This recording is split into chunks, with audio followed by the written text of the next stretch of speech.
Este é mais um vídeo produzido para vocês. Trata-se de um tema muito delicado, porque versa sobre a relação de trabalhadores e seus sindicatos. Quero deixar avisado logo de antemão, porque eu sei que não são só os nossos amigos energéticos inscritos que vêm aqui ver os nossos vídeos, tem outros que vêm de curiosidade e tal. Quero deixar bem claro que eu fui sou fundador de sindicato, fui diretor sindical ativo durante muitos anos. Então, o que eu vou falar aqui não é mera conjectura, não são fantasias, são realidades. Eu tenho todo o direito de falar, porque eu sou ainda sindicalizado, eu tenho sangue sindical ainda, e serei sempre o fundador do nosso sindicato, né? O número 2 do sindicato, porque a secretária mudou, né? Era para ser outro número, mas ela colocou como número 2, a minha matrícula é número 2, né? Mas isso também para mim não fez diferença, porque o meu trabalho sempre foi ativo e considero grande. Todo sindicalista tem isso, o grande sindicalista, o bom sindicalista tem isso na sua vida.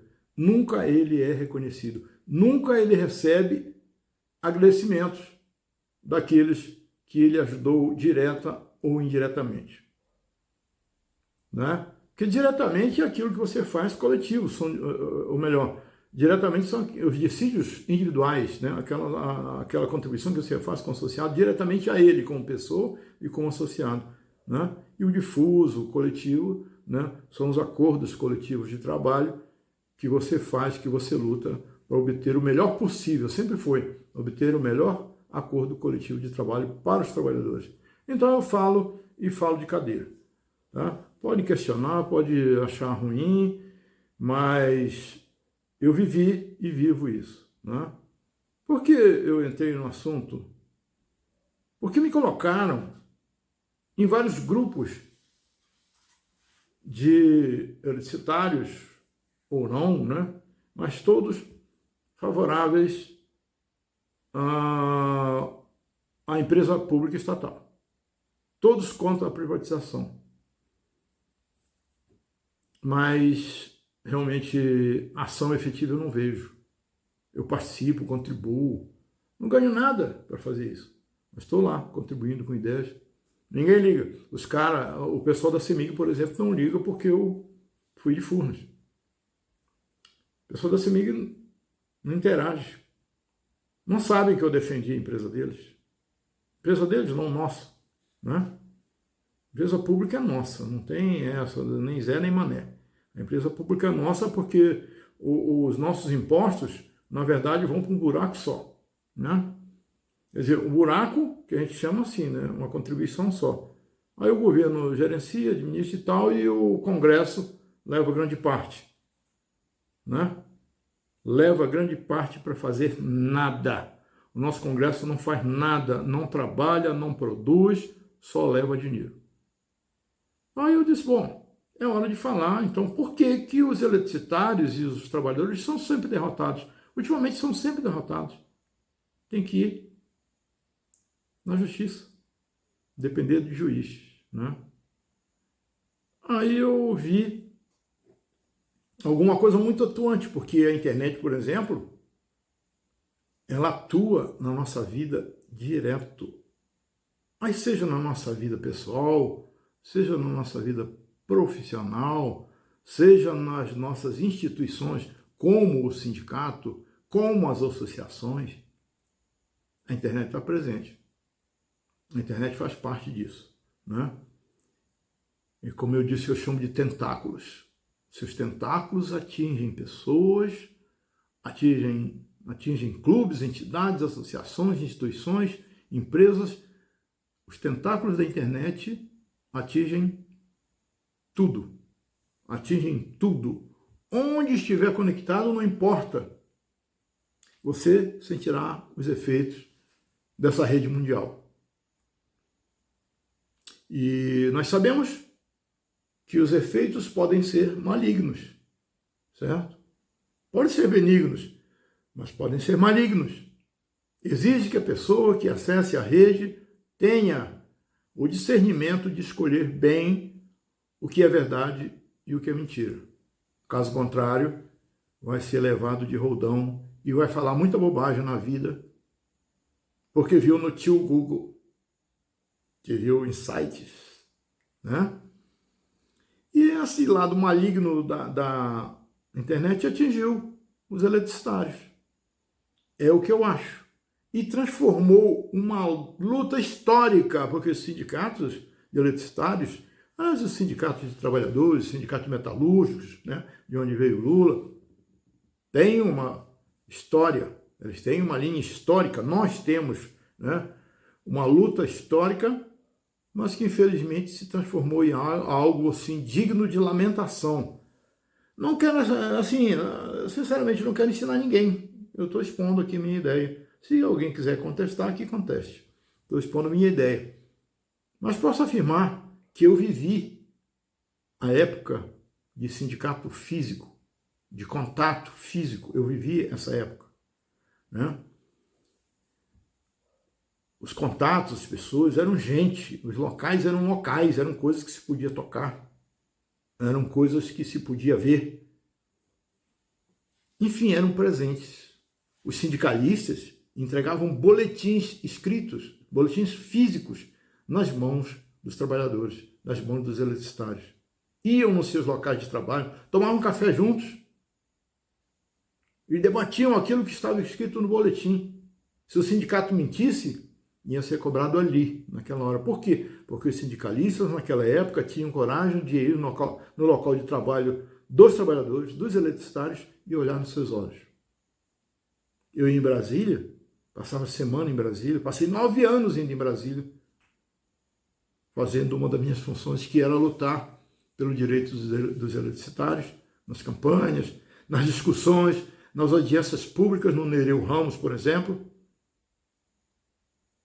Interessante, antes de ir para casa, eu passava primeiro na sede do sindicato para fazer um boletim. Quando eu vinha para casa, isso vindo de Brasília, quando eu vinha para casa eu já trazia o boletim, para entregar direto para os eletricitários, para os trabalhadores nos seus locais de trabalho, tomar café com eles, conversar com eles, bater no ombro deles, eles me abraçarem e me cobrarem se tivessem o que cobrar num ato. Ali, me olhando. Eu tinha que ter cacife, tinha que ter resposta, tinha que ter resultado para mostrar para eles o verdadeiro trabalho de um diretor sindical. Mas o que acontece? Hoje é tudo virtual. Assembleias virtuais, reuniões virtuais, debates virtuais, eleições virtuais. Como é que pode? Eleições virtuais. Ficou igual uma coisa política, né?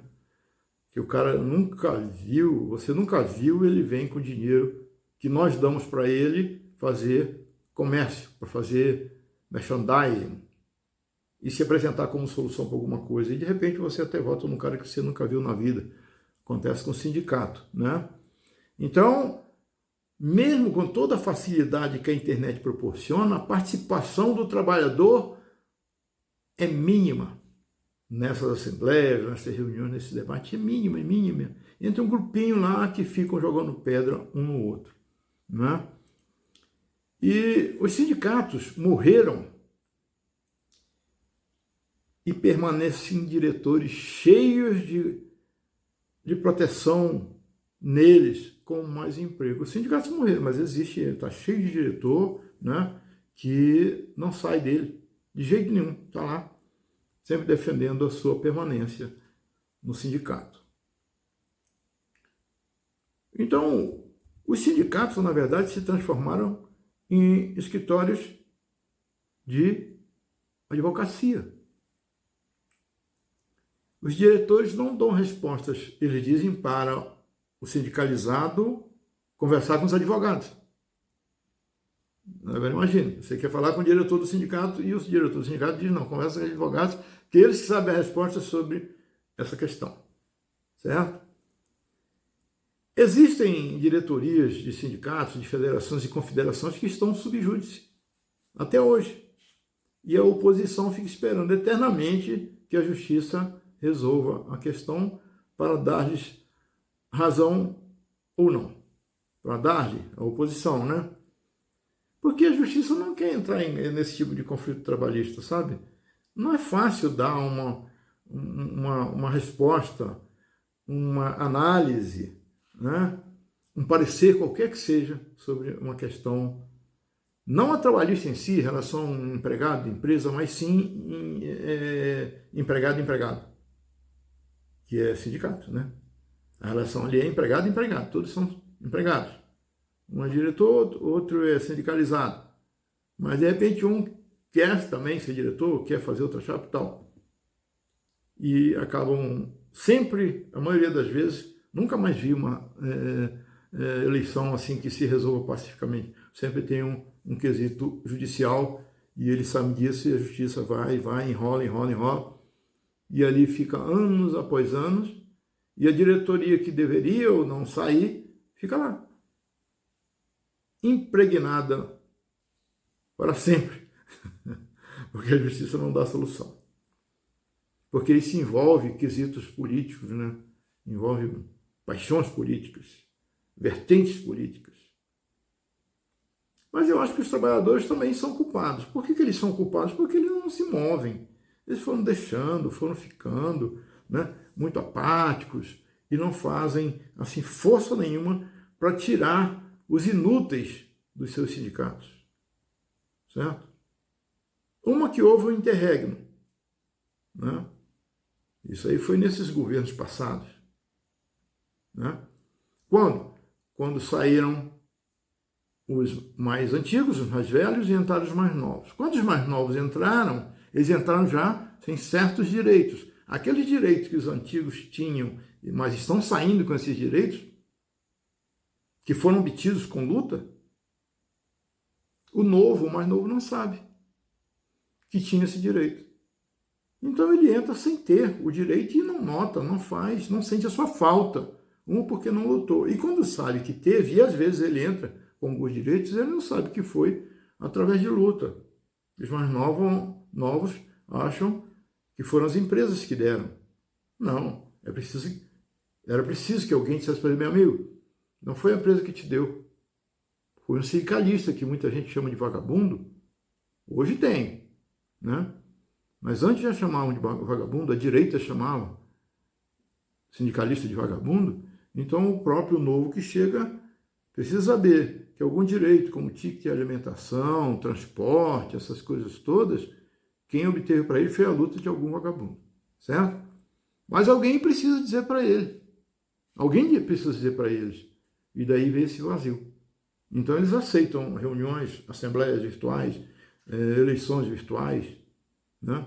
Que na verdade ninguém sabe o que acontece nessas eleições, né? Alguns imaginam e outros acreditam naquilo que lhes é dito, né? Os sindicalistas, tá? Eu posso afirmar isso, eles estão impregnados daquele teor, daquele cheiro estatal, das atitudes estatais até hoje, né? O que reinou no ambiente sindical era relacionamento principalmente do setor elétrico, era relacionamento com a empresa estatal, a empresa pública estatal, que é uma coisa, é uma empresa pública que está negociando com o representante do trabalhador, né? E eles continuam, alguns sindicalistas, a maioria deles, continuam agindo como se o setor elétrico fosse estatal ainda. Eles deixaram privatizar, agora estão correndo, igual cachorro correndo atrás do rabo. Deixam privatizar, agora vem com essa historinha de campanha para desprivatizar, para transformar empresas que já eram estatais em novamente estatais e cobram o governo que entra, quando acaba, a culpa é deles mesmos, que não souberam mobilizar as bases, não tinham força nem liderança para mobilizar as bases e impedir a privatização ou doação, como eu chamo.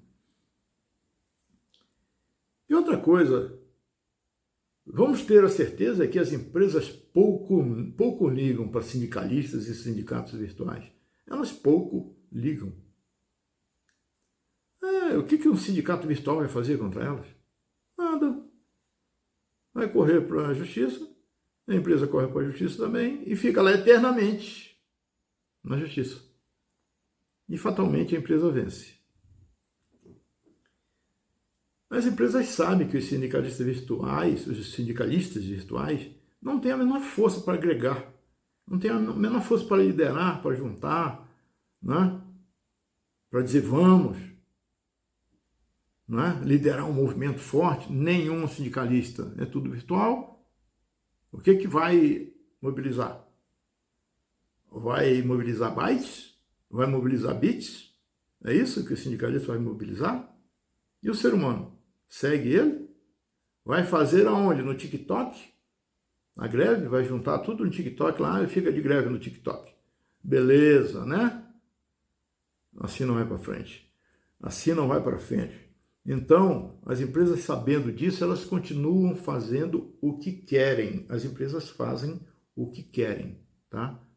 Elas sabem que não tem ninguém para reagir, não tem ninguém que lidere, que agregue, que junte massa, que dê entusiasmo aos trabalhadores para se juntarem em torno de um objetivo. Não tem. Então as empresas fazem o que querem, né? Os sindicatos começaram a se perder, sabe quando? Quando eles transformaram pacíficas eleições sindicais em lutas internas violentas pelo poder sindical. Aí os sindicatos começaram a se perder como sindicato, como entidade defensora de trabalhadores. Porque existem sindicatos fortes. Aí vocês vão perguntar para mim, quais sindicatos? Sindicatos patronais, os sindicatos das empresas. Esses são sindicatos fortes, as federações, veja, a Fierja, a Fieng, a Fiesp, são federações fortes, são sindicatos. Ou seja, os sindicatos fortes hoje são os sindicatos de patrão. Não existe sindicato de trabalhador forte. E aí, quando eles começaram com essas lutas internas, essas violentas lutas internas pelo poder sindical, as mentiras começaram a ser padrão. Começaram a ser o modus operandi dos diretores sindicais para as bases. Mentir. Então, eles deixaram de ser sindicato quando os sindicalistas começaram a ter seus políticos de estimação. E começaram a defender dentro dos sindicatos, começaram a defender seus políticos de estimação. Os sindicalistas devem ter em mente que sindicato e trabalhador não é só o PT. Existem várias tendências e eles têm que respeitar todas, né? Enfim, os sindicalistas deixaram de ter aval, de ter cacife para negociar os acordos coletivos de trabalho, os dissídios individuais ou coletivos. Perderam o cacife, perderam a moral, perderam o jeito. Não tem jeito, não tem liderança para fazer isso, nem representa mais. Perderam o contato, perderam o respeito das bases, e aí, por conseguinte, se perderam o contato e o respeito das bases, perderam o respeito das empresas. Porque o sindicato forte, ele tem sim o respeito das empresas. Eles são ouvidos pelas empresas porque as empresas respeitam esses sindicatos e sabem que eles são capazes de liderar, né? Mas não existem mais sindicatos de trabalhadores. Hoje existem entidades arrecadadoras. Existem entidades que estão aí para arrecadar as mensalidades dos trabalhadores. E aí, nos grupos de WhatsApp, brigam as vaidades. E aí procuram o sexo dos anjos, pelo em ovo de galinha e o cavalo de São Jorge. São essas coisas que são discutidas pelos sindicalistas no WhatsApp. E raramente entra lá um sindicalizado que, quando começa a cobrar muito, logo ele é deixado de lado, não é ouvido e nem respondido. Quando escrevi um livro sobre a privatização do setor elétrico, usei Furnas Centrais Elétricas S.A. e a CEMIG como exemplo de empresas, como exemplos de empresas eficientes. Na verdade, esse livro foi escrito durante um ano e meio, eu passei nesse trabalho, para defender o setor elétrico contra a privatização de Collor, certo? E eu dizia, por que não privatizar? E eu não estava perguntando, eu estava afirmando, por que não privatizar o setor elétrico brasileiro? Né? E ele foi destinado a deputados e senadores. A cada um, esse livro foi entregue a cada deputado, a cada senador em mão. Não secretários, não assessores, não adjuntos. Os senadores e os deputados receberam de mão em mão. Né? E alguns sindicalistas até foram. Eu passei um mês em Brasília fazendo isso. Um mês. E de vez em quando ia um sindicalista do meu sindicato, raramente de outros. Engraçado, não tive apoio nenhum de outro sindicato. Mas mesmo os sindicalistas do meu sindicato iam lá, passavam, o recorde eram 3 dias. Porque eles diziam que estavam cansados, que o negócio não era fácil não, que estava voltando e quem sabe viesse outro. E eu continuei, passei um mês. Foram perda de quilos mesmo, 8 quilos, 7 quilos, sei lá, que eu perdi aí. Né? E aproveitaram muito para tirar fotos dos parlamentares, né? E ir embora. A Rita Camata, então, era a preferida dos eletricitários para tirar foto, né? Lembram da Lourinha, né? Então, ela era o trabalho deles. Caçava ela para tirar foto, porque era mais ficar entregando livro, não. Os servidores do anexo 4, quem conhece, né, o sindicalista principalmente que vai muito em Brasília, ou foi muito em Brasília, realizar alguns trabalhos, sabe que a gente frequentava muito ali o anexo 3, onde ficava o anexo, o auditório Nereu Ramos, onde tivemos muitas audiências públicas, inclusive sobre a privatização da Eletrobras e do setor elétrico, e conheciam o anexo 4, onde ficavam os deputados federais mais cacifados, né? E eu andava neles, estava no anexo 4 entregando esse livro, imagina, 3.000 livros, eu tive que levar tudo no carro, o suficiente para senadores, lógico, ainda para outras autoridades, mas principalmente para senadores e deputados, eu tive que levar tudo de uma vez só. Quem ficou com pena de mim foi o pessoal dos serviços gerais do anexo 4, que me arranjaram um carrinho daqueles de pneu, de 4 pneus, vocês devem imaginar qual é, né? Para pôr o livro e eu ficar andando ali nos corredores. Então eu largava um pouquinho em algum lugar, né?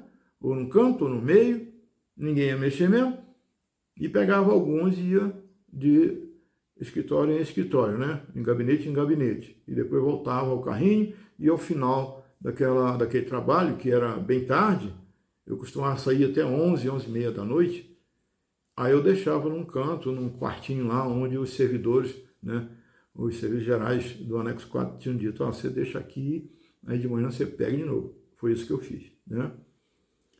Isso aí para me aliviar, porque era muito peso, realmente. Mas completei meu trabalho. Passei um mês fazendo isso, mas completei. Depois, quando o Sarney voltou à presidência do Senado, ele tinha sido presidente já, e voltou à presidência do Senado, eu consegui uma audiência com ele. E na época eu fui, lógico, desacreditado, dizendo, o pessoal dizia de federações, confederações e tal, olha, se não tiver a nossa ajuda, se não tiver a ajuda de uma entidade forte, você sozinho não vai conseguir audiência com o presidente do Senado. Eu consegui. Não vou contar aqui por causa dos meios, né, porque ele agora é senador do meu estado, né? Então, usando de outros artifícios, eu fui. Eu consegui e fui. E fui sozinho. Né? E o que eu entreguei para ele? Eu entreguei um documento de 1,5 páginas, porque político não lê uma lauda. Vocês sabem disso, né? O político não lê uma página sulfite. A partir disso, quem lê é assessor, secretário e tal. Mas eu fiz que ele lesse comigo sentado no sofá.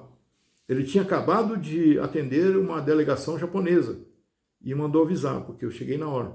Mandou avisar por um assessor lá que eu desculpasse que ele estava lá com uma delegação japonesa e que logo iria me atender. E eu entreguei isso para ele, e aquele negócio, porque você é do meu estado, não sei o que, você vai fazer campanha para mim lá de novo? Tal, faço, vamos lá. Aí vamos sentar aqui, senador. Aí tal, ele leu um pedaço, eu li um pedaço, de tal forma que o documento foi lido, né? Pedindo o quê? Que ele apoiasse a não privatização de Furnas, não privatização do setor elétrico e da CEMIG também não, né? Entrou a CEMIG nisso aí por causa do nome dela que eu coloquei no livro, né? Hoje tem como é que é? Um grupo aí de antiprivatização da CEMIG que não me dá importância nenhuma por isso. Também não peço, né? Então é o seguinte, hoje eu estou falando desse trabalho que foi físico, suado, e hoje tudo é virtual. Acho que iriam, se alguém fizesse um livro, iria entregar o livro virtualmente, né? Não conversaria, nem olharia no olho do deputado, nem do senador. Não ouviria do Delfim Neto, por exemplo, dizendo para mim, meu filho, a tua empresa, como é que é? Já foi. Está na bacia das almas. Um negócio assim que ele falou. Roberto Campos, que é o avô, o pai desse outro que está ajudando a prejudicar o Brasil, disse para mim, lá vem o pessoal da Eletrossauro. Eu digo, vim entregar um livro da Eletrossauro para o Urubussauro. Eu chamei ele de Urubussauro. Bom, o Congresso Nacional hoje é composto de 72% de oposição ao governo atual e contra o trabalhador. O sindicalista já colocou isso na cabeça? São 72% contra. Esse percentual é composto de empresários de diversos setores e dos defensores do agronegócio, né? Do agronegócio.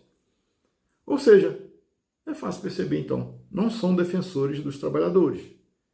E é preciso o trabalhador perceber isso e resta a ele, à classe, lutar com os votos que tem, com a classe que realmente representa quem produz, né? Se os 72% não é defensor do trabalhador, tem que lutar com o restante e tentar tirar algum deles para cá, para o nosso lado. Mas o sindicalista tem que colocar isso na cabeça. 72% não te cheira bem, sindicalista. Não te é agradável. Você não é agradável para eles. Aliás, nós não somos agradáveis para empresários e atuantes do agronegócio. Repetindo, eu sou elicitário, desejo sorte a todos nós, mas nós teremos, quando tivermos sindicalistas comprometidos com a nossa causa, nós teremos sorte. Enquanto isso, também não. É preciso também que esses sindicalistas sejam comprometidos com o destino do Brasil, porque do destino do Brasil depende o nosso destino. Quando nós tivermos sindicalistas que sejam comprometidos com o destino da nossa pátria, nós teremos defesa de sindicalistas. Bom, energéticos, até a próxima terça-feira, aqui mesmo no YouTube, no canal do Vetor Elétrico, às 19 horas e 15 minutos, tá bom? Serão sempre bem-vindos, né? Eu sempre aguardo vocês. Obrigado pela visita hoje, agradeço pela visita e eu aguardo vocês na próxima terça-feira. Tudo bem? Até lá, se Deus quiser. Tchau.